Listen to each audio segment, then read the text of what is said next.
प्रधानमंत्री जी 14 में जब पहली बार चुने गए तो वो मंदिर मस्जिद की साइज के लिए नहीं चुने गए थे।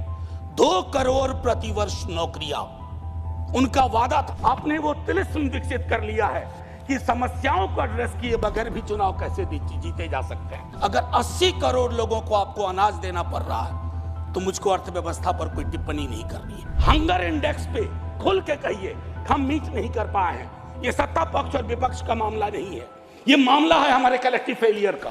फॉरेन एक्सचेंज रिजर्व कुछ भी रख लो, लेकिन अगर गरीब की थाली में ऊपर परिलक्षित नहीं हो रहा है तो फाइल भी किताबी है और गांव भी किताबी। कोई भी वैसा ग्रोथ जो फेसलेस हो, जॉबलेस हो, उस ग्रोथ से देश की हकीकत नहीं बदलती है।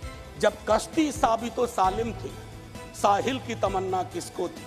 अब ऐसी शिकस्ता कश्ती पे साहिल की तमन्ना कौन करे? जो राज्यसभा और लोकसभा में बैठे हुए हैं उनके लिए आर्थिक परिस्थिति पे जब हम बात करते हैं ना तो सर सबसे पहले गरीब की थाली नजर आती है। गरीब की, आप फॉरेन एक्सचेंज रिजर्व कुछ भी रख लो, लेकिन अगर गरीब की थाली में ऊपर परिलक्षित नहीं हो रहा है तो फाइल भी किताबी है और गांव भी किताबी।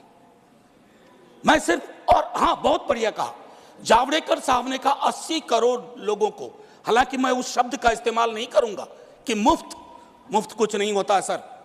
मैं कई बार सदन में बोल चुका हूं, अगर 80 करोड़ लोगों को आपको अनाज देना पड़ रहा है तो मुझको अर्थव्यवस्था पर कोई टिप्पणी नहीं करनी है कि आर्थिक परिस्थिति क्या है, कितनी समावेशी है, वगैरह वगैरह। सर माननीय उपसभापति जी, सुधांशु जी जब बोल रहे थे तालियां बज रही थी सत्ता पक्ष से, बजती भी हैं। अब विजय साई रेड्डी जी को कष्ट हुआ तो उन्होंने कह भी दिया कि ताली क्यों नहीं बजा रहे हो। तो जब सुधांशु जी ताली बजा रहे के वक्तव्य पे ताली बज रही थी तो मुझे लगा कि गांव शहरों के बेरोजगार पर यह ताली कितनी भारी पड़ रही होगी। प्रधानमंत्री जी 14 में जब पहली बार चुने गए तो वो मंदिर मस्जिद की साइज के लिए नहीं चुने गए थे। 2 करोड़ प्रतिवर्ष नौकरियां उनका वादा था। 2 दाहें 20 करोड़। एक श्वेत पत्र तो बनता है कि हम कहां हैं।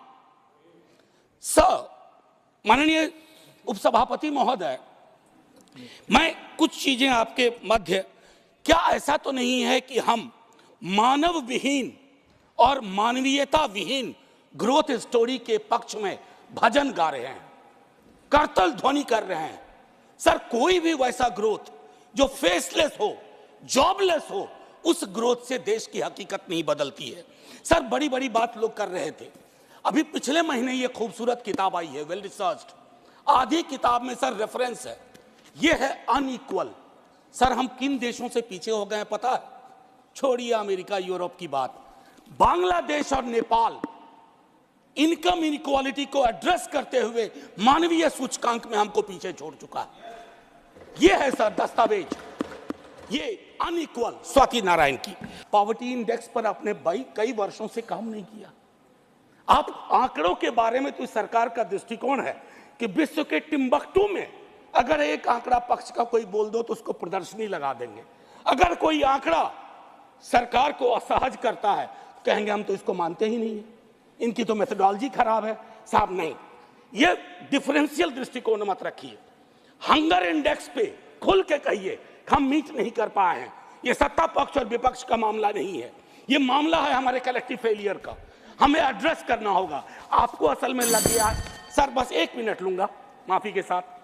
सर आपको असल में लगता है कि आप इनकम इनइक्वालिटी की बात ना करें, पॉवर्टी रिडक्शन की बात ना करें, अनएम्प्लॉयमेंट एड्रेसिंग की बात ना करें, चुनाव आप फिर भी जीत जा रहे हैं। मैं मानता हूं आपने वो तिलिस्म विकसित कर लिया है कि समस्याओं को एड्रेस किए बगैर भी चुनाव कैसे जीते जा सकते हैं। लेकिन जिन बोतल से निकला ये जिन देश पर बहुत भारी पड़ने जा रहा है। वेल्थ टैक्स को लेकर के, इनकम इनइक्वालिटी को लेकर मैंने कहा वेल्थ टैक्स 16 में आपने अबॉलिश कर दिया। किसानों के बारे में सर मैं कहता हूं, आप कहते हैं शेयर बाजार उछल रहा है, बड़ी तारीफ होती है। सर शेयर बाजार उछले और एक किसान आत्महत्या कर ले, एक युवा बेरोजगार आत्महत्या कर ले, तो आप किस चीज को कहेंगे? सर और कुछ नहीं कहना चाहता। हाशिए के समूहों में पॉवर्टी की जो परिस्थिति है, आप बिहार का डेटा देखिए। आखिरी सर एक सुधांशु जी बड़ी अच्छी अच्छी चीजें बता गए। हमें तो लगा कि हम तो बेकार परेशानी है गरीबी से, भुखमरी से। 30 सेकंड सर। तो मैं आपके माध्यम से अपने मित्रवर्ग को कहता हूं, जब कश्ती साबितो सालिम थी, साहिल की तमन्ना किसको थी? अब ऐसी शिकस्ता कश्ती पे साहिल की तमन्ना कौन करे? जय हिंद सर। Thank you.